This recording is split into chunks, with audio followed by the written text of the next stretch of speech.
Assalamualaikum warahmatullahi wabarakatuh. Alhamdulillahirabbil alamin. Assalatu wassalamu ala asyrafil anbiya'i wal mursalin wa ala alihi wa sahbihi ajma'in. Amma ba'du. Puji syukur hanya kepada Allah Subhanahu wa taala dengan mengucapkan alhamdulillahirabbil alamin. Salawat dan salam kepada baginda Nabi Muhammad sallallahu alaihi wasallam. Allahumma salli ala Muhammad wa ala ali Muhammad. Saudaraku seiman dimanapun berada, ujian silih berganti dalam kehidupan dunia ini, karena di alam dunia ini kita semua umat manusia, bahkan para nabi, para ulama, para kiai akan diuji oleh Allah Subhanahu wa taala. Maka oleh karena itu, ketika mendapatkan ujian, hendaklah kita mendekatkan diri kepada Allah Subhanahu wa taala, mengadu masalah yang begitu banyak permasalahan, baik masalah sosial, masalah dalam pekerjaan, dalam masalah keuangan, maka mengadu kepada Allah Subhanahu wa taala. Saudaraku seiman dimanapun berada, pada kesempatan kali ini kita ambil tema, yaitu tentang kesabaran Nabi Ibrahim alaihissalam. Saudaraku, Nabi Ibrahim kita lihat seorang Nabiullah, seorang kekasih Allah Subhanahu wa taala, namun Nabi saja diuji oleh Allah Subhanahu wa taala.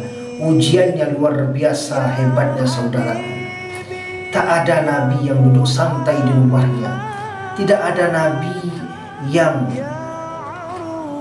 lepas dari dakwahnya setiap hari, setiap malam.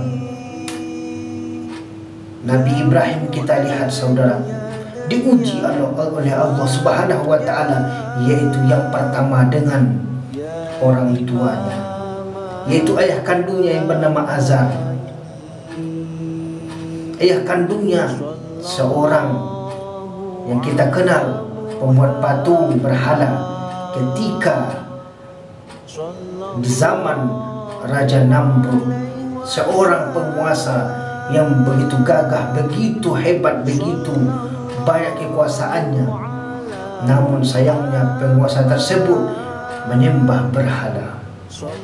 Yang salah satunya pembuat patung berhala itu adalah ayah kandung Nabi Ibrahim alaihissalam yang bernama Azar.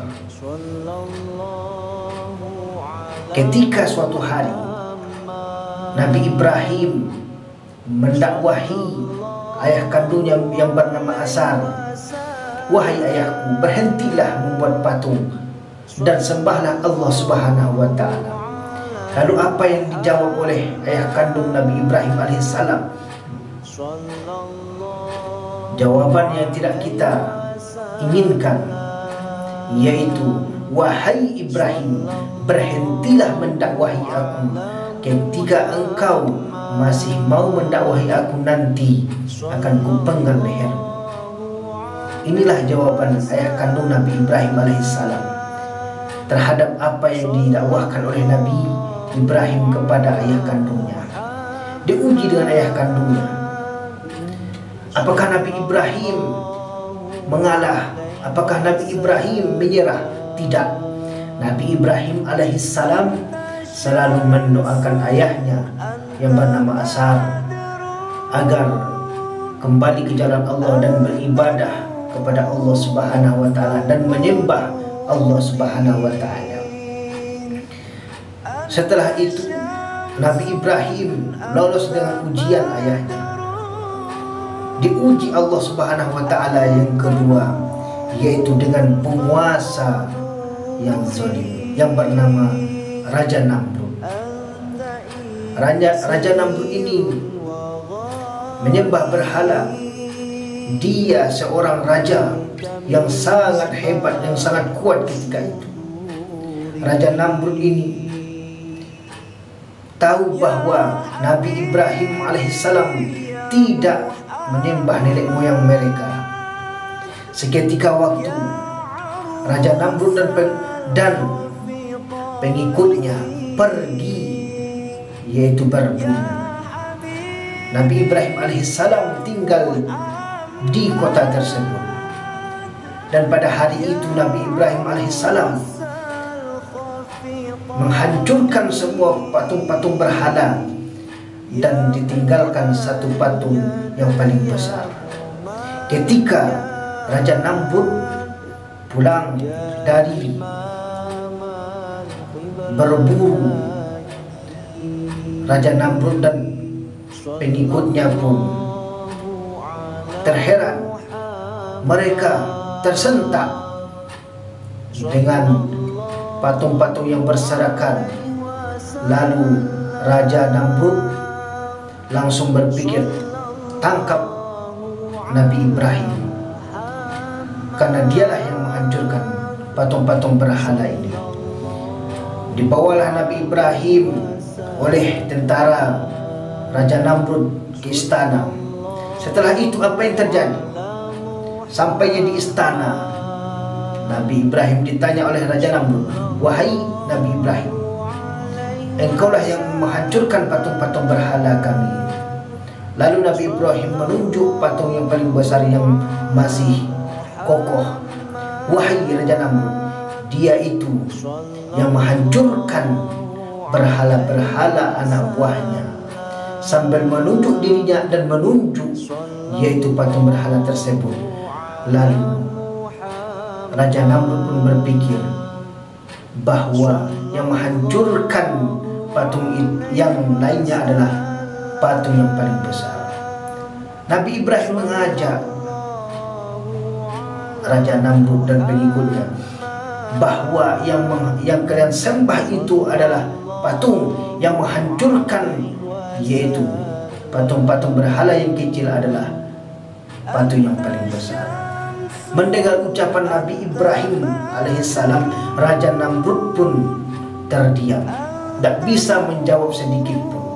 Sehingga karena Raja Namrud memiliki kekuasaan, lalu Raja Namrud pun memerintahkan agar Nabi Ibrahim dibakar hidup-hidup. Setelah Nabi Ibrahim dibakar hidup-hidup, akan tetapi dengan izin Allah api yang besar menjadi dingin biiznillah, dengan izin Allah Subhanahu wa ta'ala. Saudaraku dimanapun berada, selanjutnya Nabi Ibrahim diuji oleh anak kandungnya sendiri. 94 tahun Nabi Ibrahim tak memiliki anak, tidak dikaruniai Allah Subhanahu wa ta'ala anak seorang pun.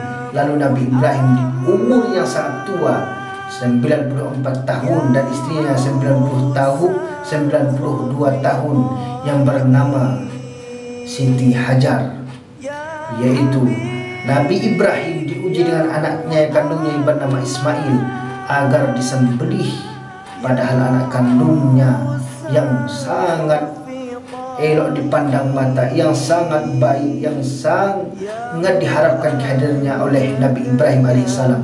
Akan tetapi Allah uji dengan anak kandungnya sendiri, yaitu Ismail alaihissalam.